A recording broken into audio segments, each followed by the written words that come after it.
ಸಾಯಿಬಾಬಾ 9 ಗುರುವಾರಗಳ ಚಮತ್ಕಾರಿ ವ್ರತವನ್ನು ಹೇಗೆ ಮಾಡೋದು, ಅದನ್ನು ಮಾಡಿ ಫಲ ಪಡೆದಿರೋರ ಕಥೆಗಳನ್ನ ಸಹ ಇವತ್ತು ನೋಡೋಣ. ಗುರುವಾರ ಬೆಳಗ್ಗೆ ಬೇಗ ಎದ್ದು ನಿಮ್ಮ ಮನೆಯಲ್ಲಿ ವಾರ ಹೇಗೆ ಮಾಡ್ತೀರಾ ಅದೇ ರೀತಿ ಎಲ್ಲ ಪೂಜೆ ಸಾಮಗ್ರಿಗಳನ್ನ ತೊಳೆದು ಹಳದಿ ಹೂವು ಮುಖ್ಯವಾಗಿಡಿ. ಹಳದಿ ಅಂದರೆ ಬಾಬಾಗೆ ತುಂಬ ಇಷ್ಟ. ಸ್ವಲ್ಪ ಅಕ್ಷತೆ, ಕುಂಕುಮ ಮತ್ತು ನಿಮ್ಮ ಬೇಡಿಕೆನ ಹೇಳಿಕೊಂಡು ಒಂದು ಕಾಯಿನ್ ಇಟ್ಟು ಮುಡುಪು ಕಟ್ಟಿ. ಅದು ಹಳದಿ ಬಣ್ಣದ ಬಟ್ಟೆ ಆಗಿರಬೇಕು. ಹಳದಿ ಬಟ್ಟೆ ಇಲ್ಲ ಅಂತ ಅಂದರೆ ಬಿಳಿ ಬಟ್ಟೆನ ತಗೊಂಡು ಅದಕ್ಕೆ ಸ್ವಲ್ಪ ನೀರು ಹಚ್ಚಿ ಅದ್ರ ಮೇಲೆ ಹಳದಿನ ಹಚ್ಚಿ, ಆವಾಗ ಅದು ಹಳದಿ ಬಣ್ಣ ಆಗುತ್ತೆ ಬಟ್ಟೆ ಫುಲ್ಲು. ಆ ಬಟ್ಟೆಗೆ ₹1 ಕಾಯಿನ್ ಇಟ್ಟು ಮುಡುಪನ್ನು ಕಟ್ಟಿ. ಅದನ್ನು 9 ವಾರದ ತನಕ ಸಾಯಿ ಹತ್ರನೇ ಇಟ್ಟಿರಿ. 9 ವಾರ ಆದಮೇಲೆ ಉದ್ಯಾಪನೆ ದಿನ ದೇವಸ್ಥಾನಕ್ಕೆ ಅಂತ ಹೋಗ್ತೀರಲ್ವ, ಆವಾಗ ತೊಗೊಂಡೋಗಿ ದೇವರ ಹುಂಡಿಗೆ ಹಾಕಬೇಕು. ಈ ವ್ರತ ಮಾಡೋಕ್ಕೆ ಬೇಕಿರೋದು ಆಡಂಬರ ಅಲ್ಲ, ಭಕ್ತಿ ಮಾತ್ರ. ಹಾಗೆ ನಿಮ್ಮ ನಂಬಿಕೆ ಮತ್ತು ಭಕ್ತಿ ಎರಡನ್ನೂ ಸಾಯಿ ಮೇಲೆ ಗಟ್ಟಿಯಾಗಿದ್ದರೆ 9 ವಾರ ತನಕ ಕಾಯೋ ಹಾಗೆ ಇರೋದಿಲ್ಲ. 2ರಿಂದ 3 ವಾರದಲ್ಲೇ ನಿಮ್ಮ ಕೆಲಸ ಏನಂತ ನೀವು ಮುಡುಪು ಕಟ್ಟಿರ್ತೀರ, ನಿಮ್ಮ ಬೇಡಿಕೆಗಳನ್ನ ಬೇಡ್ಕೊಂಡಿರ್ತೀರ, ಆ ಬೇಡಿಕೆ ಬೇಗನೆ ಈಡೇರುತ್ತೆ. ಸಾಯಿಬಾಬಾ ವ್ರತದ ಕತೆ ಅಂತ ಬುಕ್ ಸಿಗುತ್ತೆ. ಅದರಲ್ಲಿ 108 ಸಾಯಿಯ ಹೆಸರು ಇದೆ. ಒಂದೊಂದು ಹೆಸರನ್ನ ಹೇಳ್ತಾ ಸಾಯಿಯ ಮೇಲೆ ಅಕ್ಷತೆಯನ್ನು ಹಾಕಬೇಕು. ಅದೇ ಪುಸ್ತಕದಲ್ಲಿ ವ್ರತ ಮಾಡಿ ಫಲ ಸಿಕ್ಕಿರೋ ಕೆಲವು ಕಥೆಗಳಿವೆ. ಅದನ್ನು ಪ್ರತಿ ವಾರ 3 ಆದರೂ ಓದಲೇಬೇಕು. ಚಿಕ್ಕ ಚಿಕ್ಕ ಕಥೆಗಳಿರುತ್ತೆ, ತುಂಬ ದೊಡ್ಡದು ಏನಿರೋದಿಲ್ಲ. ನೀವು ಈಸಿಯಾಗಿ ವ್ರತವನ್ನು ಮಾಡ್ಬೋದು, ಹಾಗೆ ಈಸಿಯಾಗಿ ಕಥೆಗಳನ್ನ ಸಹ ಓದ್ಬೋದು ಅನ್ನೋ ಥರನೇ ಇರುತ್ತೆ. ಇವಾಗ ನೋಡಿ, ನೀವು ವ್ರತ ಸ್ಟಾರ್ಟ್ ಮಾಡಿ 2ರಿಂದ 3 ವಾರ ಆಗಿದೆ ಅಂತ ಅಂದ್ಕೊಳ್ಳಿ. 4ನೇ ವಾರ ನೀವು ಹೊರಗಡೆ ಆಗ್ತೀರ. ಆ ವಾರವನ್ನು ಬಿಟ್ಟು ಅದರ ನೆಕ್ಸ್ಟ್ ಗುರುವಾರ ಏನಿರುತ್ತೆ ಅದನ್ನು 4ನೇ ವಾರ ಅಂತ ಕನ್ಸಿಡರ್ ಮಾಡ್ಕೋಬೇಕು. ಈ ವ್ರತವನ್ನು ಹೆಂಗಸರೇ ಮಾಡಬೇಕು ಅಂತ ಇಲ್ಲ, ಯಾರು ಬೇಕಾದರೂ ಮಾಡ್ಬೋದು. ಚಿಕ್ಕವರು, ಚಿಕ್ಕ ಮಕ್ಕಳು, ವಯಸ್ಸಾಗಿರೋರು ಅಥವಾ ಮನೆಯಲ್ಲಿರುವಂತಹ ಗಂಡಸರು ಯಾರು ಬೇಕಾದರೂ ಮಾಡ್ಬೋದು. ಫಲ ಮಾತ್ರ ಸಿಕ್ಕೇ ಸಿಗುತ್ತೆ. ಆದರೆ ಶ್ರದ್ಧೆ, ಭಕ್ತಿ, ನಂಬಿಕೆ, ಪ್ರೀತಿ ಇರಲೇಬೇಕು. 8 ವಾರಗಳು ಮುಗಿದ ನಂತರ 9ನೇ ವಾರಕ್ಕೆ ಉದ್ಯಾಪನೆ ಮಾಡಬೇಕು. ಅಂದರೆ ಸಾಯಿಬಾಬಾ ಅವರ ವ್ರತ ಕಥೆ ಅನ್ನೋ ಬುಕ್ನ 5, 7, 9, 11 ಇಲ್ಲ 21 ನಿಮ್ಮ ಕೈಯಲ್ಲಿ ಎಷ್ಟಾಗುತ್ತೆ ಅಷ್ಟು ಬುಕ್ನ ಜೊತೆಗೆ ಎಲೆ, ಅಡಿಕೆ, ಕುಂಕುಮ ಹಾಗೆ ₹1 ಕಾಯಿನ್ ಜೊತೆ ಸ್ವೀಟ್ ಕೂಡ ಇಟ್ಟು ಬುಕ್ಕನ್ನ ಇಟ್ಟು ಮುತ್ತೈದೆಯರಿಗೆ ಕೊಡಬೇಕು. ಪ್ರತಿ ವಾರ ಪೂಜೆ ಮಾಡುವಾಗಲೂ ಒಂದೊಂದು ಕಾಯಿನನ್ನು ನೀವು ದೇವ್ರ ಹತ್ರ ಇಟ್ಟಿರಿ. ಆಗ 9 ಕಾಯಿನ್ ಆದಾಗ ಗೊತ್ತಾಗುತ್ತೆ ಇವತ್ತು ಲಾಸ್ಟ್ ವಾರ ಅಂತ. ಕೆಲವೊಬ್ರಿಗೆ ಮರ್ತೋಗುತ್ತೆ, ಹಾಗಾಗಿ ಹೇಳ್ತಾ ಇದ್ದೀನಿ. ಅದೇ ಕಾಯಿನ್ನ ಎಲ್ಲಡಿಕೆ ಜೊತೆ ಇಟ್ಟು ಮುತ್ತೈದೆಯರಿಗೆ ಕೊಡಬೇಕು. ಸಾಯಿ ಹತ್ರ ಅದೇ ಕಾಯಿನ್ನ ಏನು ಇಟ್ಟಿರ್ತೀರ ಅದನ್ನೇ ಜನರಿಗೆ ಕೊಡಿ. ಇದನ್ನು ಉದ್ಯಾಪನೆ ಅಂತ ಹೇಳ್ತಾರೆ. ಬಾಬಾನೇ ಹೇಳಿರೋ ಹಾಗೆ ವ್ರತದ ನಿಯಮಗಳನ್ನ ನಾನಿವಾಗ ಹೇಳ್ತೀನಿ. ಅದ್ರ ಜೊತೆ ಕೆಲವು ಸ್ಟೋರಿನ ನೋಡ್ತಾ ವ್ರತದ ನಿಯಮಗಳನ್ನ ಕೇಳ್ಕೊಂಡು ಬರೋಣ. ಅದು ಚಿಕ್ಕ ಚಿಕ್ಕ ಸ್ಟೋರಿಗಳೇ. ಅದು ಗುಜರಾತ್ ರಾಜ್ಯದ ಒಂದು ಗ್ರಾಮ. ಅಲ್ಲಿ ಮಾಧವ ಮತ್ತು ಕೋಕಿಲ ಅನ್ನೋ ದಂಪತಿಗಳಿರ್ತಾರೆ. ಅವರಿಬ್ಬರಲ್ಲಿ ಮಾಧವನಿಗೆ ಬಲು ಕೋಪಿಷ್ಠ ಸ್ವಭಾವ ಇರುತ್ತೆ. ಹೆಂಡತಿ ಜೊತೆ ಯಾವಾಗಲೂ ಜಗಳ ಆಡ್ತಿರ್ತಾರೆ. ಹಾಗಾಗಿ ಅವರ ದಾಂಪತ್ಯ ತುಂಬಾ ಹದಗೆಟ್ಟಿರುತ್ತೆ. ಅಕ್ಕಪಕ್ಕದ ಮನೆಯವರು ತುಂಬಾ ಬುದ್ಧಿ ಹೇಳಿ ಸೋತಿರ್ತಾರೆ.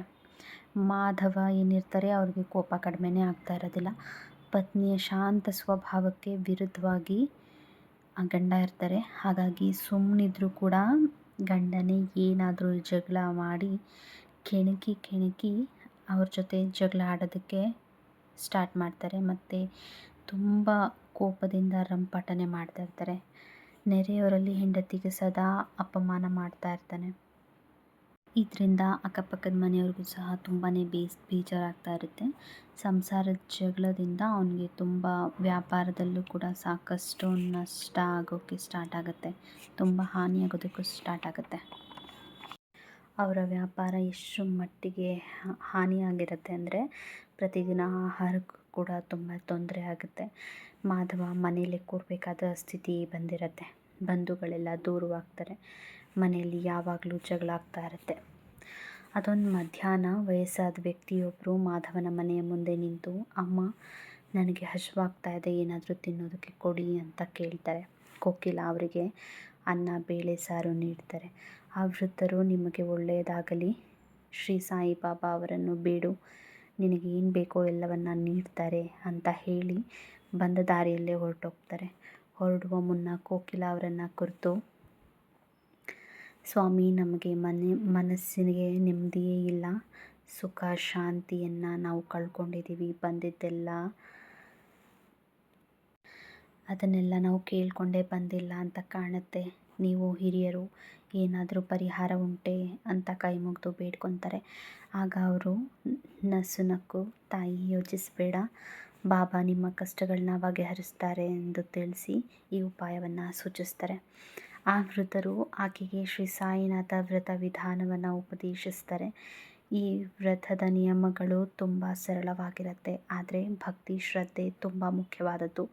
ನಂಬಿಕೆ ಇದ್ದಷ್ಟು ಫಲ ಶೀಘ್ರದಲ್ಲಿ ತಪ್ಪದೆ ದೊರೆಯುವುದು ಖಚಿತ ಅಂತ ಹೇಳ್ತಾರೆ. ಹಾಗೆ ವ್ರತದ ವಿಧಾನವನ್ನು ನೋಡೋಣ. ಈ ವ್ರತ ಮಾಡಲು ಬಯಸುವ ಸಾಯಿ ಭಕ್ತರು 9 ಗುರುವಾರಗಳಂದು ರಾತ್ರಿ ಭೋಜನವನ್ನು ಬಿಡಬೇಕು. ತಮ್ಮ ಮನೆಯಲ್ಲಿ ಶ್ರೀ ಸಾಯಿನಾಥರ ಭಾವಚಿತ್ರಕ್ಕೆ ಪೂಜೆ ಸಲ್ಲಿಸಿ, ಸಾಧ್ಯವಾದರೆ ದೇವಾಲಯಕ್ಕೆ ಹೋಗಿ ಬಾಬಾ ಅವರ ಮೂರ್ತಿಯನ್ನು ದರ್ಶನ ಮಾಡಿಕೊಂಡು ಬಂದ ನಂತರ ಭೋಜನ ಮಾಡಬಹುದು. ಶ್ರೀ ಸಾಯಿನಾಥರನ್ನು ಭಕ್ತಿಯಿಂದ ಪೂಜಿಸಿ ಬಡವರಿಗೆ ಅನ್ನದಾನ ಮಾಡಬೇಕು. ದಕ್ಷಿಣೆಯಾಗಿ 11 ರೂಪಾಯಿಗಳನ್ನಾಗಲಿ 9 ರೂಪಾಯಿಗಳನ್ನಾಗಲಿ ನೀಡಬೇಕು. ಈ ರೀತಿ 9 ಗುರುವಾರ ವ್ರತ ಪಾಲಿಸಿದರೆ ನಿಮ್ಮ ಕಷ್ಟಗಳೆಲ್ಲ ಬಾಬಾ ಅವರ ದಯೆಯಿಂದ ದೂರವಾಗುತ್ತದೆ ಎಂದು ಆ ಅಪರಿಚಿತ ವೃದ್ಧರು ತಿಳಿಸಿದರು. ಅವರು ಆಕೆಗೆ ಸಮಾಧಾನ ಮಾಡಿ ಆಶೀರ್ವಾದ ಮಾಡಿದರು. ಶ್ರೀಮತಿ ಕೋಕಿಲ ಅವರು ತುಂಬ ಶ್ರದ್ಧೆ ಭಕ್ತಿಗಳಿಂದ ಈ 9 ಗುರುವಾರದ ಶ್ರೀ ಸಾಯಿನಾಥ ಪೂಜಾ ವ್ರತವನ್ನು ಆಚರಿಸಿದರು. ಶ್ರೀ ಸಾಯಿನಾಥ ವ್ರತದ ಪೂಜಾ ವಿಧಾನವನ್ನು, ಪುಸ್ತಕಗಳನ್ನು 5, 11 ಅಥವಾ 21 ಸಾಯಿ ಭಕ್ತರಿಗೆ ದಾನ ಮಾಡಬೇಕು ಎಂಬ ನಿಯಮದಂತೆ ಅವರು ಅದನ್ನು ಪಾಲಿಸಿದರು. ಈ ವ್ರತದ ವಿಧಾನ ಬಹು ಸುಲಭವಾಗಿದೆ, ಇದನ್ನು ಯಾರು ಬೇಕಾದರೂ ಮಾಡಬಹುದಾಗಿದೆ. ಈ ವ್ರತದ 9 ವಾರದಲ್ಲಾದರೂ 5 ಮಂದಿಗೆ ಬಡವರಿಗೆ ಅನ್ನದಾನ ಮಾಡಿದರೆ ಬೇಗನೆ ಫಲ ದೊರೆಯುತ್ತದೆ. ಈ ವ್ರತದ ವಿಧಾನ ತುಂಬ ಸರಳವಾಗಿದೆ ಮತ್ತು ಪರಿಣಾಮಕಾರಿಯಾಗಿದೆ. ಶ್ರದ್ಧೆ ಭಕ್ತಿ ಇಲ್ಲಿ ಮುಖ್ಯವೇ ಹೊರತು ವೈಭವ ಆಡಂಬರಗಳಲ್ಲ.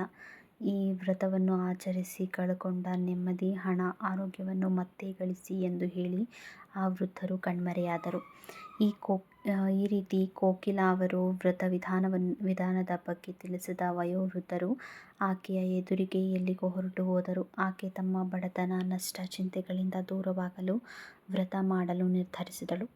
ಇದನ್ನು ತಮ್ಮಂತೆ ಕಷ್ಟದಲ್ಲಿದ್ದ ತಮ್ಮ ಮೈದುನನಿಗೂ ತಿಳಿಸಿದರು. ಅವರು ಅದನ್ನು ಆಚರಿಸಿ ವ್ರತದ ಪುಸ್ತಕದ 9 ಪ್ರತಿಗಳನ್ನು ಗುಜರಾತಿ ಭಾಷೆಯಲ್ಲಿ ಮುದ್ರಿಸಿ ತಮ್ಮ ಸಹೋದ್ಯೋಗಿಗಳಿಗೆ ಹಂಚಿದರು. ಅನೇಕರು ಇದರ ಪ್ರಯೋಜನವನ್ನು ಪಡೆದರು. ವಿದ್ಯಾಭ್ಯಾಸದಲ್ಲಿ ಪ್ರಗತಿ, ವ್ಯವಹಾರದಲ್ಲಿ ಲಾಭ, ಹೀಗೆ ಎಲ್ಲರಿಗೂ ಒಳ್ಳೆಯ ಫಲಗಳೇ ಕಾಣಿಸಿದವು. ಕೋಕಿಲ ತಮಗೆ ತಿಳಿದ ನಂಬಿಕೆಯುಳ್ಳ ಹಲವು ಬಂಧು ಮಿತ್ರರಿಗೆ ಈ ವ್ರತದ ಮಹತ್ವವನ್ನು ತಿಳಿಸಿದರು. ಶ್ರೀ ಸಾಯಿನಾಥರನ್ನು ನಂಬಿ ಕೆಟ್ಟವರಿಲ್ಲ, ಅವರೇ ನಮ್ಮ ಭಕ್ತರನ್ನಾಗಿ ಕರ್ಮಾನುಸಾರ ಆಯ್ಕೆ ಮಾಡುತ್ತಾರೆ. ಹೇ ಸಾಯಿನಾಥ ಭಕ್ತ ಬಂಧು, ನನ್ನ ಜವಾಬ್ದಾರಿ ನಿಮ್ಮದು ಎಂದು ನಂಬಿ ಸ್ಮರಣೆ ಮಾಡಿದರೆ ಸಾಕು, ಬಾಬಾ ಕೂಡಲೇ ತಮ್ಮ ನೆರವಿಗೆ ಬರುತ್ತಾರೆ ಎಂಬುದರಲ್ಲಿ ಯಾವ ಸಂದೇಹವೂ ಇಲ್ಲ. ಸಾಯಿನಾಥರ ಆಶೀರ್ವಾದದಿಂದ ಬಲು ಬೇಗ ಕಷ್ಟಗಳನ್ನು ಪರಿಹರಿಸಿಕೊಂಡು ಸಾವಿರಾರು ಭಕ್ತರ ಅನುಭವವನ್ನು ಇದಕ್ಕೆ ಸಾಕ್ಷಿಯಾಗಿದೆ. ಓಂ ಸಾಯಿರಾಮ್, ಜಯ ಸಾಯಿರಾಮ್. ಎಲ್ಲರೂ ವ್ರತವನ್ನು ಆಚರಿಸಿ ಅದರ ಫಲವನ್ನು ಪಡೆಯಿರಿ.